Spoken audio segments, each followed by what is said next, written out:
Assalamualaikum warahmatullahi wabarakatuh. Sahabat misteri semuanya, apa kabar di kesempatan kali ini?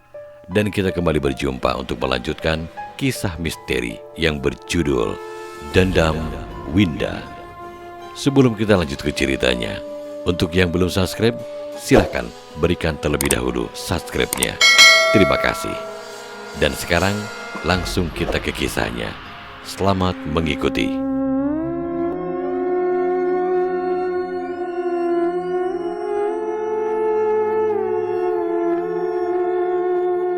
Johnny terdiam, otaknya berputar, memikirkan pertanyaan Bimo. Johnny membenarkan apa yang dikatakan Bimo. Apa di rumah ini ada hantu? Tanya Johnny dalam hatinya. Kalaupun benar di rumah ini ada hantu, namun dia tidak akan memberitahu Bimo. Johnny tidak mau membuat Bimo ketakutan. Kalau Bimo menjadi takut, yang ada misi mereka untuk mendapatkan barang berharga di rumah ini akan gagal. Johnny tidak mau itu. Johnny menyibak selimut keduanya. Mereka segera turun dari ranjang itu untuk melanjutkan aksinya.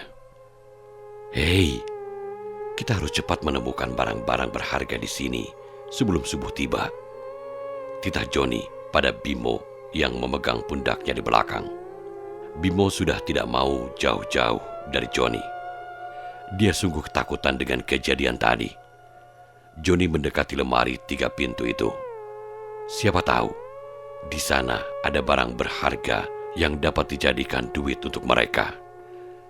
Dengan penerangan lampu di ponselnya, Johnny sampai pada lemari itu. Aku akan membuka lemari ini. Nih, kamu pegang ponselku dan arahkan lampu ke sini, titah Johnny pada Bimo di belakangnya. Johnny memutar kunci lemari di depannya dengan penerangan lampu ponsel yang diarahkan oleh Bimo. Setelah terbuka, Johnny menggobrak-abrik lemari itu, namun tidak ada apapun yang dia dapatkan. Di lemari itu hanya ada pakaian wanita, yaitu pakaian Winda semasa masih hidup. Kemudian Johnny membuka pintu lemari satu lagi, yang di dalamnya terdapat gaun yang menggantung di hanger. Mata Johnny melotot, tangan dan tubuhnya gemetar karena melihat sosok perempuan dengan pakaian yang sudah berlumuran darah sedang melotot ke arahnya. Hantu! Teriak Johnny dan Bimo bersamaan. Keduanya langsung berlari keluar dari kamar itu dengan ketakutan dan tubuh gemetar. Perempuan itu pun tertawa sekeras-kerasnya. Tawa perempuan itu sungguh membuat Johnny dan Bimo semakin ketakutan. Keduanya mempercepat larinya menuju pintu utama. Sampai di pintu utama, keduanya mencoba membuka pintu itu dengan buru-buru. Tapi pintu itu tidak bisa terbuka. Ayo cepat ke pintu belakang, titah Johnny berlari ke pintu belakang. Diikuti oleh Bimo yang semakin ketakutan. Mereka pun tiba di dapur. Langkah mereka terhenti tiba-tiba di saat mata keduanya melihat sosok perempuan cantik yang duduk di kursi meja makan. Bimo yang berlari tanpa melihat ke sana ke sini, tanpa sengaja menabrak punggung Johnny yang berhenti tiba-tiba karena melihat sosok cantik yang duduk di meja makan. Kejadian itu membuat tubuh Johnny tergeletak di lantai, yaitu tepat di depan kaki perempuan yang duduk di kursi meja makan. Bimo berjalan pelan merangkul Johnny untuk bangun. Johnny menepis tangan Bimo yang ingin membantunya untuk bangun. Tapi Johnny menepis tangan Bimo. Dia tidak mau bangun karena asik menikmati betis perempuan itu yang mulus dan putih bersih. Mulut Johnny menganga, matanya melotot seperti ingin keluar dari tempatnya. Air liur Johnny sudah meleleh tanpa disadari olehnya. Pandangan di depannya sungguh sangat menggiurkan. Nikmat Tuhan yang mana lagi yang harus didustai? Berisik, diam dodol, titah Johnny pada Bimo yang masih mencoba membantunya untuk bangun. Perempuan yang duduk di kursi itu yang tidak lain dan tidak bukan adalah Winda. Dia tidak peduli dengan kedua orang itu yang terus menikmati kecantikannya. Akhirnya Johnny bangkit dari tergeletaknya setelah puas melihat betis Winda. "Hei, lihatlah, dia sungguh sangat cantik dan mulus," bisik Johnny pada Bimo. Namun Bimo tidak berani menatap wanita itu. Jujur, Bimo masih sangat takut. Bimo punya firasat lain. Bulu kuduknya merinding. "Dia bukan manusia. Dia itu hantu," ujar Bimo pada temannya yang terus menikmati kecantikan Winda. "Hus, kamu jangan ngaco. Mana ada perempuan secantik dia jadi hantu?" "Ngawur kamu," bantah Johnny tidak percaya pada temannya. Bimo menggeleng kepala melihat tingkah Johnny yang mengagumi kecantikan perempuan di depannya sekarang. Sedangkan Bimo, dia menjauh mencari pintu keluar. Dia sudah siaga andai saja perempuan itu berubah seperti firasatnya. Mana mungkin ada perempuan sendirian di rumah ini? Sedangkan tadi rumah ini kosong, begitu pikirnya. Bimo terus mundur menjauh dari dapur. Dia mencari pintu untuk keluar. Sedangkan Johnny, dia tersenyum manis dan mengulurkan tangannya ingin berkenalan. "Hei, boleh kenalan?" tanya Johnny sambil mengulurkan tangannya. Winda langsung menyambut uluran tangan Johnny dengan senyum yang penuh arti. Dapat Johnny rasakan kelembutan tangan Winda yang dingin bagai es batu itu. Namun Johnny tidak mengindahkan hal itu. Hati Johnny sedang senang karena baru pertama kali ini dia melihat wanita secantik Winda. "Apa Mbak pemilik rumah ini?" tanya Johnny mencoba berbahasa basi dengan Winda. Winda mengangguk tanpa suara menjawab pertanyaan dari Johnny. Johnny merapatkan tubuhnya di sisi Winda yang masih duduk. "Kamu tinggal sendiri di rumah ini?" tanya Johnny lagi. Lagi-lagi Winda menganggukkan kepala tanpa bersuara. Dan hal itu membuat Johnny berpikir kalau Winda bisu karena dari tadi tidak ada suara. Kemudian Johnny berbalik memanggil Bimo yang sudah berada di pintu depan hendak membuka pintu ingin keluar. Bimo membalikkan badannya karena mendengar panggilan dari Johnny. Mata Bimo membulat seperti ingin keluar. Tubuhnya semakin gemetar.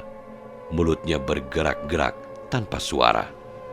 Bimo ingin memberitahu Johnny agar melihat ke belakangnya yang ada Winda. Tapi lidahnya sudah keluh, tidak bisa bersuara. Johnny sempat geram karena Bimo tidak mendekat padanya.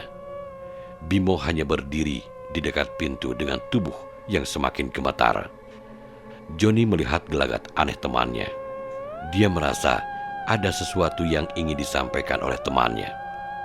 Akhirnya, Johnny pun membalikkan tubuhnya hendak melihat Winda yang ada di belakangnya. Hantu!" teriaknya ketakutan setelah melihat Winda.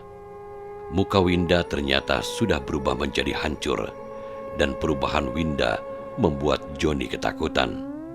Johnny berlari dengan keterkejutannya ke arah Bimo yang juga sudah berbalik badan hendak membuka pintu. Sialnya, pintu itu tidak bisa dibuka. Mungkin karena ketakutan dan terburu-buru. Makanya pintu itu tidak bisa dibuka. Terdengar suara Winda tertawa menakuti Johnny dan Bimo. Winda mendekati kedua lelaki itu bukan dengan berjalan kaki, tetapi seperti tertiup angin. Bimo dan Johnny semakin ketakutan karena Winda semakin mendekat. Johnny dan Bimo semakin mengguncangkan gagang pintu itu. Bimo sudah tidak bisa menahan pipisnya. Celananya sudah basah. Begitu juga lantai sudah mengalir air yang turun dari celana Bimo. "Tolong! Tolong!" Johnny berteriak minta tolong dengan suara yang berat. Sedangkan Bimo sudah menangis memanggil kedua orang tuanya. Saking takutnya Bimo sehingga ngompol di celana. "Ibu, Bapak, tolong anakmu ini. Bimo tidak mau mati. Bimo belum kawin." Di saat seperti ini, Bimo masih ingat dengan kawin. Dasar Bimo sialan. Dengan tubuh yang gemetar dan ketakutan, Johnny terus saja berusaha membuka pintu agar mereka secepatnya bisa keluar dari rumah yang sudah sangat menakutkan bagi keduanya. Winda terus saja tertawa dengan lantang dan berjalan pelan ke arah mereka untuk menakuti.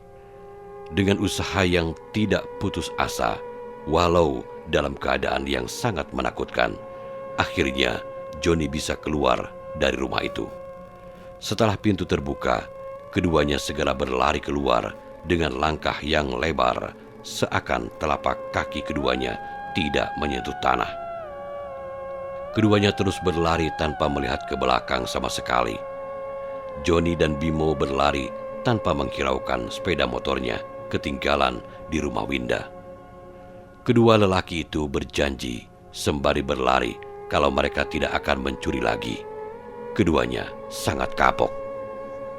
Winda menjadi hantu gentayangan yang ingin membalas dendam pada orang yang sudah membuatnya meninggal dan juga harus kehilangan anaknya. Winda juga akan menakuti atau mengusik orang yang membuat kejahatan, baik yang suka bermain perempuan ataupun mencuri. Yang jahat akan dia cegah dengan caranya sendiri. Winda meninggal karena diperkosa, lalu dibunuh secara sadis dan brutal. Winda menjadi hantu gentayangan. Dia ingin mencari 3 orang yang sudah membuatnya meninggal dunia. Andai saja 3 orang itu tidak melakukan semua itu padanya, pasti saat ini dia dan suaminya sudah bahagia bersama buah hatinya. Namun Winda pasrah. Ini sudah menjadi suratan takdir kalau hidupnya hanya sampai di sini. Winda tertawa menggema di dalam rumahnya.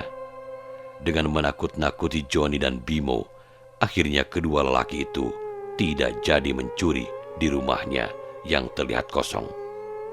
Johnny dan Bimo berlari sejauh mungkin agar tidak bertemu lagi dengan hantu Winda. Bimo menghentikan langkah larinya. Nafasnya sudah ngos-ngosan. Dia sudah tidak kuat lagi untuk berlari. "Ayo, cepat lari lagi," suruh Johnny pada Bimo yang sudah berhenti dan duduk di tengah jalan. "Kamu lari aja, aku sudah tidak kuat," jawab Bimo pasrah karena dia sudah tidak kuat lagi. Melihat Bimo sudah duduk, akhirnya Johnny pun kembali menghampiri Bimo dan duduk di samping lelaki itu yang sudah beralih duduk di tepi jalan. "Kayaknya kita sudah aman. Aku tidak menyangka di rumah itu ada hantunya," ucap Johnny. Bimo mengangguk setuju dengan ucapan Johnny. "Tapi hantu itu sangat cantik. Siapa ya yang jadi hantu itu?" tanya Johnny pada Bimo. Bimo menggeleng kepala karena dia juga tidak tahu. Johnny dan Bimo tidak tahu kalau rumah yang ada hantunya tadi adalah rumah Winda dan Ardi. Johnny dan Bimo bukan penduduk desa yang ditinggali Ardi dan Winda. Ardi dan Winda adalah orang desa sebelah. Mereka ke desa ini karena berniat ingin mencuri saja. Tapi aku pernah dengar dari orang-orang di kampung kita kalau rumah tadi pernah terjadi peristiwa yang sangat mengerikan dan menyayat hati, ungkap Bimo apa yang pernah dia dengar dari orang-orang kampungnya. "Maksudnya gimana?" tanya Johnny yang tidak mengerti dan tidak pernah mendengar berita mengerikan itu. Bimo menarik nafasnya yang sudah agak tenang. Kemudian Bimo menceritakan kejadian apa yang sudah dia dengar dari orang-orang di kampungnya. Johnny manggut-manggut tanda mengerti dengan cerita Bimo. Johnny bergidik ngeri dengan cerita Bimo. "Kenapa kamu tidak bilang dari dulu? Kalau tahu begini, kita nggak perlu mencuri di situ. Untung kita bisa keluar. Coba, kalau tidak bisa keluar, Pasti kita sudah mati dicekik oleh hantu Mbak Winda. Timpal Johnny kesal dengan temannya itu karena tidak memberitahu dari awal. Sementara di sisi lain, di kota, yaitu di rumah orang tua Winda, Ardi yang sudah rapi dengan pakaiannya sudah duduk di meja makan. Tidak lama kemudian, kedua orang tua Winda dan juga Andini berjalan menghampiri meja makan dan duduk di kursi yang sudah biasa mereka duduki. Keempat orang itu mengambil sarapannya masing-masing yang telah disiapkan oleh ART rumah itu. Suasana di meja makan saat ini hening. Hanya terdengar suara dentingan sendok dan garpu. Setelah siap sarapan, Andini dan Ardi hendak pergi bekerja, yaitu ke restoran yang dikelolanya saat ini. Sedangkan Andini ingin ke butiknya. Namun langkah keduanya terhenti setelah mendengar suara dari Mama Lisa yang memanggilnya. "Dini, Ardi, kemari nak, Papa ingin bicara," kata Mama Lisa, mengajak mereka ke ruang keluarga agar nyaman saat berbicara. Ardi dan Andini saling bertatapan sesaat. Kemudian keduanya melangkahkan kakinya mengikuti langkah Mama Lisa. Sedangkan Pak Bima sudah duduk di sofa yang ada di ruang keluarga menunggu Ardi dan Andini.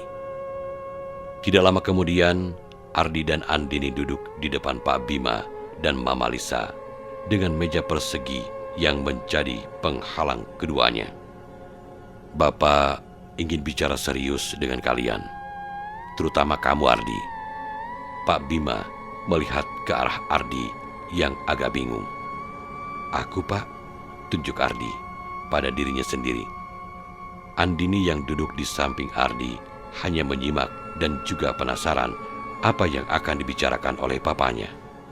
"Iya," jawab Pak Bima yakin pada Ardi yang bertanya menunjuk ke dirinya. "Papa dan Mama ingin kamu menikah lagi. Ini sudah 6 bulan lebih Winda meninggal. Jadi sudah sepantasnya kamu mencari penggantinya."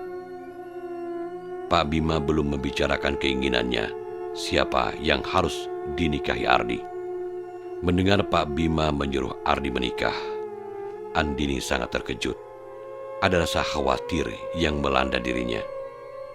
Ini bahaya kalau Papa sudah menyuruh Kak Ardi menikah lagi. Aku harus cepat-cepat beraksi. Aku tidak mau Kak Ardi menikah dengan orang lain, gumam Andini dalam hatinya. Pikiran gadis itu sudah ketar-ketir. Berbeda dengan Ardi. Ardi jelas menolak permintaan papa mertuanya itu karena Ardi masih tidak bisa melupakan Winda. Winda adalah istri yang sangat dicintainya. Winda sungguh sempurna di mata Ardi. Kelakuan, kepribadiannya, Winda juga tidak pernah mengeluh kepadanya. Winda benar-benar istri idaman. Namun sayang, Winda lebih cepat pergi meninggalkannya. "Tidak, Pak. Aku belum memikirkan itu. Ardi tidak mau menyakiti Winda. Aku sangat mencintainya," tangkas Ardi yang tidak mau Winda kecewa. "Winda sudah tiada. Dia sudah tidak bisa mendampingimu. Jadi sudah saatnya kamu mencari pendamping yang akan mendampingimu." Kali ini Mama Lisa yang buka suara. "Tidak, Ma. Aku belum bisa melupakan istriku," tangkas Ardi lagi. "Kamu menikah lagi bukan untuk melupakan Winda. Winda tetap ada dalam hati kita. Mama, Papa juga merasakan hal yang sama sepertimu. Tapi semua ini sudah suratan. Kita yang masih hidup tetap harus melanjutkan kehidupan kita," jelas Mama Lisa agar Ardi mau menikah lagi. Ardi terdiam. Entah apa yang ada di pikiran lelaki itu sekarang. Winda pasti akan sedih dan tidak tenang melihat kamu selalu bersedih dan terpuruk. Jika kamu mencintai Winda, menikahlah dengan adiknya Winda. Pasti sangat bahagia, Mama Lisa meneruskan. Ardi mendongak menatap mama mertuanya mencari keseriusan dalam mata wanita paruh baya itu. Kemudian Ardi melirik ke papa mertuanya. Pak Bima juga mengangguk. Kemudian Ardi melihat ke sampingnya, yaitu ke Andini. Namun gadis itu pura-pura tidak tahu apa-apa. Andini malah memalingkan wajahnya, seolah dia tidak mendengar perkataan kedua orang tuanya tadi. Andini pura-pura memainkan benda pipih yang ada di tangannya. Andini sangat senang dan bahagia setelah mendengar kalau papa dan mamanya menyuruh Ardi menikahinya. Itu artinya dia tidak harus mengungkapkan perasaannya karena sudah diwakili oleh papa dan mamanya. Makasih Ma, Pa, kalian seperti peramal. Tahu aja apa yang ada di dalam pikiranku, ucap Andini, namun itu hanya diucapkan dalam hatinya. Tapi Pak, Ardi hendak menyangkal dengan perkataan kedua mertuanya. Namun Pak Bima segera menimpali agar Ardi tidak bisa mengelak lagi. Kamu bisa memikirkannya lebih dulu, timpal Pak Bima yang sukses membuat Ardi terdiam. Gimana nak? Apa kamu mau meneruskan peran kakakmu pada Nardi? Tanya Mama Lisa pada Andini yang sedang asyik memainkan benda pipih di tangannya. Dini yang mendapatkan pertanyaan dari mamanya langsung gelagapan. Dia tidak tahu harus menjawab apa. Tidak mungkin kan kalau dia langsung menjawab mau. Malu dong. Dini masih sibuk dengan pemikirannya. Gadis itu terus saja mencari jawaban yang tepat pada mamanya. Ardi menoleh ke samping di mana Andini berada. Pak Bima juga menatap putrinya menunggu jawaban dari Dini. Karena tidak mendapatkan jawaban, Mama Lisa bertanya lagi pada putrinya itu. Gimana Dini? Tanya Mama Lisa lagi. Aku terserah Mama dan Papa. Dan kalau Kak Ardi tidak keberatan. Dan ini juga demi kakakku yang tercinta. Jawab gadis itu pura-pura pasrah saja dengan keadaan. Padahal dalam hatinya bersorak senang. Nah, kamu dengar sendiri kan? Apa kata Andini? Andini tidak keberatan menjadi istrimu. Jadi, kamu pikirlah dulu. Titah Pak Bima membuat Ardi mengangguk. Setelah selesai mengobrol, Ardi dan Dini pamit pada kedua paruh baya itu. Keduanya berjalan keluar dan memasuki mobil masing-masing untuk ke tempat kerja. Pak, apa Bapak melihat raut wajah Ardi tadi? Sepertinya dia keberatan. Tapi setelah kita mengatakan menikah dengan Andini, dia merubah raut wajahnya lagi, ucap Mama Lisa pada suaminya. Pak Bima menarik nafas panjang dan kemudian menghembuskannya pelan. Biarkan dia berpikir dulu, Ma. Ardi itu sangat mencintai putri kita yang telah tiada, ucap Pak Bima. Ya, jawab Mama Lisa. Kemudian Pak Bima pergi pada aktivitasnya. Mama Lisa keluar rumah dan pergi ke salonnya. Waktu terus berjalan, jam juga telah berganti. Matahari sudah menenggelamkan dirinya di ufuk barat. Setelah makan malam, semua kembali pada peraduannya masing-masing. Ardi yang begitu lelah dengan pekerjaannya di restoran tadi membuat matanya cepat terpejam. Ardi terus memikirkan perkataan kedua mertuanya tadi pagi.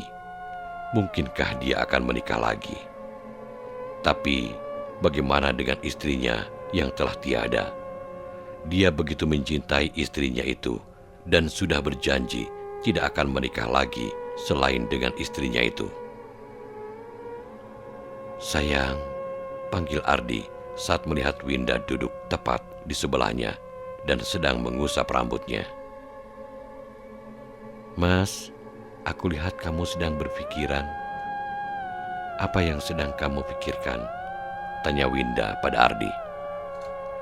Ardi hanya diam. Dia tidak menjawab pertanyaan Winda. Melihat Ardi hanya diam, Winda meneruskan perkataannya. Mas, itu tidak usah difikirkan. Benar kata Papa dan juga Mama. Menikahlah dengan adikku. Dia akan mengurus Mas.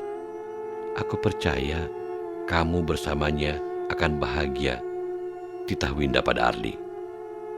Tapi Ardi tidak bisa melanjutkan kata-katanya karena telunjuk jari Winda sudah berada di bibirnya. Andini gadis yang baik, dia juga penyayang sama sepertiku. Kamu juga akan menemukan sosok diriku padanya, karena kami saudara dan sifat kami hampir sama, seru Winda. Ardi hanya diam mendengar pernyataan istrinya.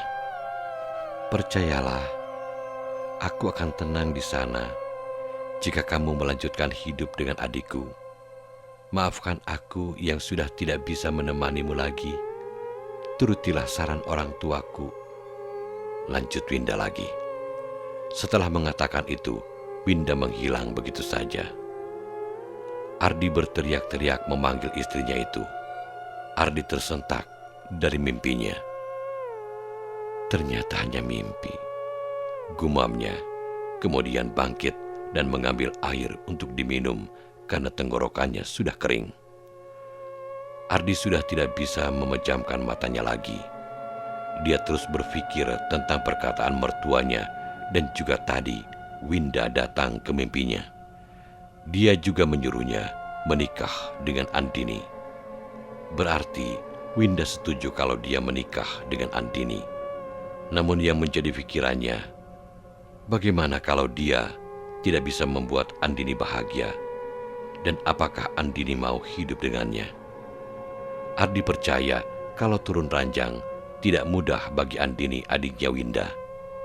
Mengingat Andini adalah wanita karir, bahkan bersekolah di luar negeri. Ardi bingung harus bagaimana. Winda juga tidak keberatan jika dia menikah dengan Andini. Mertuanya juga sama. Ardi pasrah apa yang terjadi ke depannya. Jika memang Andini setuju menikah dengannya, Ardi berjanji dalam hatinya akan menjaga istrinya lebih baik lagi. Jika Ardi di kamar susah tidur karena memikirkan sesuatu, maka lain halnya di kamar yang bernuansa putih campur pink. Di kamar itu, seorang gadis juga susah memejamkan matanya karena memikirkan kata-kata kedua orang tuanya tadi. Benarkah apa yang aku dengar tadi? Ya Allah, betapa bahagianya aku. Aku sangat senang karena yang kuidamkan dari dulu sudah tercapai. Kak, maafkan Dini. Aku tidak bermaksud merebut. Aku hanya ingin menurunkan apa yang sudah kakak mulai. Izinkan aku bersama Kak Ardi. Begitulah suara hati Andini saat tahu Ardi disuruh menikahinya. Andini sebenarnya sudah jatuh cinta pada Ardi saat masih SMA. Waktu itu dia sering ke restoran papanya, hanya ingin melihat wajah Ardi. Perasaan suka sudah dipendam Andini selama itu. Andini tidak mungkin mengutarakan perasaannya pada Ardi karena waktu itu dia masih labil, masih SMA. Andini hanya bisa mengagumi Ardi dari hati saja, dan Ardi pun tidak tahu perasaan Andini hingga saat ini. Andini melanjutkan sekolah ke luar negeri karena tidak mau ketahuan oleh Winda kalau dia mengagumi Ardi yang saat itu sudah menjadi suami kakaknya. Sebenarnya Andinilah yang pertama kali mencintai Ardi, karena waktu itu Winda masih di luar kota melanjutkan kuliah. Setelah Winda pulang, Windalah yang memenangkan hati Ardi karena Winda sudah cukup umur. Akhirnya Andini merelakan semua karena dia tidak mau menjadi perusak kebahagiaan kakaknya. Sekarang Winda sudah tiada, jadi tidak ada salahnya Andini mengulang apa yang telah dia pendam selama ini. Andini senyum-senyum sendiri, membayangkan kalau dia akan menikah dengan Ardi yang pernah menjadi kakak ipar yang pernah diidamkannya. Ardi yang berada di kamar duduk termenung. Dia mengingat saat pertama kali bertemu dengan Winda dan pada akhirnya mereka menikah. Winda waktu itu baru pulang dari luar negeri setelah menyelesaikan kuliahnya. Winda mengurus restorannya sendiri yang dimana di restoran itu ada Ardi yang bekerja. Ardi pertama melihat Winda, dia langsung jatuh cinta. Namun cintanya harus dia pendam karena nasib hidupnya yang tidak sebanding dengan Winda. Namun ternyata Winda juga jatuh cinta sama Ardi sehingga mereka menjalin kasih dan akhirnya menikah dan memilih duduk di desa di mana Ardi dilahirkan. Dan di desa itu juga Ardi kehilangan Winda, istrinya, untuk selamanya. Polisi yang bertugas menangkap pelaku yang membuat kehilangan nyawa belum juga ditemukan hingga saat ini. Walau bagaimanapun, polisi itu tetap berusaha menemukan pelaku.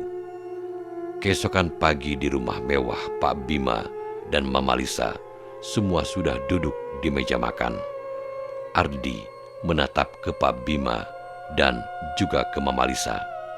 Pak Bima yang peka dengan tatapan Ardi berinisiatif menanyakan apa yang ingin dibicarakan Ardi pada mereka. Nah Ardi, apa ada yang ingin kamu katakan? Raut wajahmu mengisyaratkan ingin mengatakan sesuatu. Tanya Pak Bima pada Ardi yang menatapnya seperti tidak menentu. Ardi sejenak menatap lekat pada papa mertuanya. Pak, aku mau menikah dengan Dini. Tapi aku tidak tahu apa Dini mau denganku, ujar Ardi. Semua mata tertuju pada Andini. Saat ini seperti meminta jawaban. Andini menyungging senyum di sudut bibirnya. Dalam hati gadis itu bersorak senang karena Ardi yang sangat dia cintai diam-diam mau menikah dengannya. Walau begitu, Andini tidak bisa memberitahu kalau dia sangat bahagia kalau menggantikan kakaknya untuk menjadi istri Ardi. Andini harus berpura-pura tidak senang dan bahagia. Andini mengulur waktu sedikit. Dia sedang memikirkan cara dan bagaimana harus menjawab. Kalau papa sama mama menginginkan itu, aku tidak apa-apa. Tapi apakah Ardi mencintaiku? Karena aku tidak mau menikah kalau orang itu tidak mencintaiku, jawab Dini, sok tidak menginginkan Ardi. Selesai berkata, Andini menatap Ardi menunggu apa respon lelaki itu. Namun Andini sangat berharap jawaban Ardi iya. Maaf Andini, Pak, Ma, saat ini mungkin belum ada cinta di hatiku untuk Andini. Namun, aku akan berusaha secepat mungkin. Aku bisa mencintai Andini. Jawab Ardi membuat Andini bernapas lega. Jujur, saat ini Ardi tidak mencintai Andini. Dia menganggap Andini adalah adik iparnya yang sangat baik. Namun Ardi akan belajar mencintai Andini karena sudah saatnya dia memulai hidup lagi dengan adik iparnya itu. Ardi sudah sangat matang memikirkan masalah ini semalam. Apalagi sudah mendengar apa yang dikatakan Winda pada mimpinya. Kalau begitu, kalian akan menikah dalam minggu ini, ujar Pak Bima, membuat mata Andini dan Ardi membulat sempurna, namun mereka harus pasrah. Bagaimana? Tanya Pak Bima sembari menatap ke arah dua orang berbeda kelamin itu. Baik Pak, jawab Andini dan Ardi bersamaan. Kemudian keempat orang itu melanjutkan sarapan hingga selesai dan keluar dari rumah melanjutkan aktivitasnya masing-masing. Hari ini, sekelompok muda-mudi yang terdiri dari 7 orang sudah berada di desa tempat Ardi lahir yang dinamakan Desa Benar Meriah. Kelompok itu terdiri dari 4 orang lelaki dan 3 orang perempuan. Ke-7 orang itu melakukan liburan sekolah dengan tujuan berkemah dan memanjat gunung. Setelah mendapat izin dari RT setempat, ketujuh muda-mudi itu melanjutkan perjalanan ke kaki bukit yang ingin didaki mereka. Namun karena hari sudah hampir maghrib dan tidak memungkinkan mereka melanjutkan perjalanan, akhirnya mereka mencari tempat yang datar, tidak jauh dari rumah Winda dan tidak jauh juga dari kaki gunung tujuan mereka. Setelah memasang kemah dan menyiapkan apa yang diperlukan mereka, akhirnya mereka semua istirahat. Nabila, salah satu cewek cantik yang berhijab di dalam kelompok mereka, terlihat memandang ke sana ke sini mencari sesuatu. "Ada apa? Kenapa celingukan?" tanya Sinta, teman cewek Nabila. Aku mencari sumur atau apapun yang pasti ada air untuk wudhu," jawab Nabila yang bingung tidak tahu harus wudhu di mana karena ini sudah waktunya sholat maghrib. Tidak sengaja Sinta melihat rumah yang tidak terlalu jauh dari tempat mereka berkemah. Rumah yang sederhana namun terlihat sangat rapi dan bersih di halaman rumah itu. "Itu ada rumah penduduk. Coba kita ke sana," ajak Sinta pada Nabila ke rumah yang dilihat tadi. Nabila pun menganggukkan kepala dan berjalan bersama Sinta menuju rumah yang dimaksud. Siapa tahu di sana mereka bisa menumpang wudhu dan melakukan kewajibannya sebagai muslim. Setelah tiba di rumah itu, Nabila dan juga Sinta melihat halaman yang begitu bersih dan juga rumah yang terawat. Kedua gadis remaja itu terhenti di depan pintu rumah tersebut.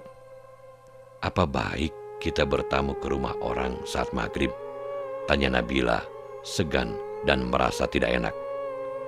"Tidak sopan sih, tapi ini emergensi. Ayo cepat ketuk sebelum waktu maghrib habis," titah Sinta membuat Nabila ragu-ragu. Nabila akhirnya memberanikan diri untuk mengetuk pintu rumah tersebut. Saat Nabila menggerakkan tangannya hendak mengetuk pintu, tiba-tiba pintu rumah itu sudah terbuka. Nabila mengusap dadanya karena kaget, sedangkan Sinta sudah bersembunyi di belakang tubuh Nabila. Namun rasa terkejut dan takutnya Sinta sekarang hilang entah kemana. Rasa takut itu sudah berganti dengan kehangatan senyum perempuan yang begitu cantik yang berdiri di pintu rumah. "Maaf Mbak, kami dari kota dan berkemah di sana. Kami kesini ingin numpang wudhu karena di tempat kami berkemah tidak ada sumur atau sejenisnya," ucap Nabila menjelaskan maksud dan tujuan mereka ke rumah yang sekarang ada di depan matanya. "Silakan masuk." Perempuan cantik itu mempersilahkan Nabila dan Sinta masuk.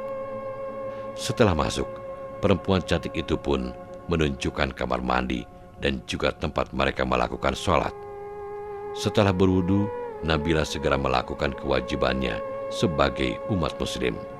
Sedangkan Sinta duduk di ruang tamu menunggu Nabila selesai sholat. Sinta melihat foto-foto di ruang tamu itu. Mata Sinta tertuju pada foto yang ada lelaki tampan dan juga wanita cantik yang tengah hamil. Sinta melihat perempuan hamil itu. Dia bisa menebak kalau perempuan yang difoto itu adalah perempuan yang tadi, yang membuka pintu saat mereka ingin mengetuk. Sekian lama Sinta menatap itu. Dia mengingat sesuatu. Sinta menemukan keanehan pada wanita itu. "Bukankah Mbak yang tadi sedang hamil?" tanya Sinta pada dirinya sendiri. Para pecinta misteri yang budiman, bagaimanakah kisah selanjutnya? Ikuti terus kisah misteri Dendam Winda di channel 1001 Misteri. Sampai jumpa.